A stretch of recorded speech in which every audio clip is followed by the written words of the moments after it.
నమస్కారం. ఘంటారావానికి స్వాగతం. ముందుగా ప్రధాన అంశాలు. కాంగ్రెస్ పై బీఆర్ఎస్ దుష్ప్రచారం చేస్తోందన్న పీసీసీ చీఫ్. కేసీఆర్ హామీతోనే ఏపీ ప్రభుత్వం బనకచర్లను చేపట్టిందని ఆరోపణ. రంగారెడ్డి జిల్లా చేవెళ్లలోని ఓ ఫామ్ హౌస్లో మాదక ద్రవ్యాల కలకలం. డ్రగ్స్ టెస్టులో 6 ఐటీ ఉద్యోగులకు పాజిటివ్. భువనగిరిలో దుకాణాలపైకి దూసుకెళ్లిన లారీ.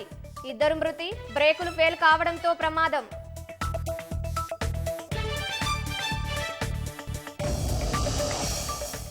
మాలేగావ్ పేలుళ్ల విచారణలో చిత్రహింసలు పెట్టారన్న ప్రజ్ఞా సింగ్. బీజేపీ నిరికించడానికి కాంగ్రెస్ యత్నించిందని విమర్శ.